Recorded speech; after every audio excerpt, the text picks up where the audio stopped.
Ja, nik bai. Vamos a ver cómo más calzado. Igelanka. Igelanka? Igelanka esatezu? Bai. Netxen txantxiko esatea. Arrasteko modu asko daude. Adibidez, erabiltzen da txantxiko oinategi inguruan. Gero, zapolgal, zegama inguruan. Xetel, Gipuzkoa eta Lapurdiko mugan. Gibel, Nafarroa beran.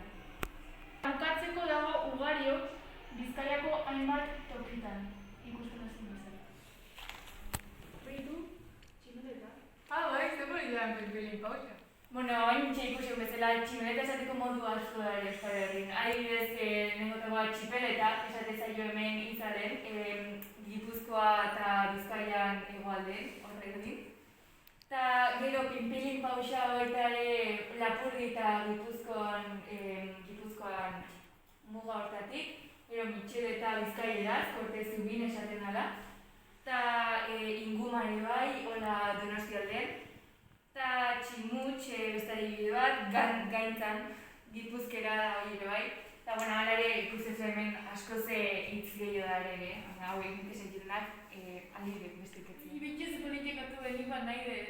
Mira, batzen egin niri akarronean txak kukuxo dutia zola. Kukuxo, zer da bai? Kakuxo, ez dakizu zer da? Bale, ez nik arkakuxo, ez kukuxo. Kukuxo esateko denitz asko daude, ahi ez. Ikusi dugu bezala kukuxo esatea Lapurdin Nafarroan eta Nafarroko goialdian. Gero, Ardin esaten zaio Bizkaiko zati handi baten, eta Arkakuxo esaten zaio bai Gipuzkoan eta Nafarroko zati baten. Gero, Xuberoan, bai nahaskeran esatete kukuxo, ez dakigu oso nola esan. Gero, Garzik esan du, Gipuzkoako eta Nafarroako zati handi baten, Arkakuxo esateala. Baina, daude beste zatitxo batzuk, ilunagon daudela, isakin esategiela, orduan izatea Arkakuxo.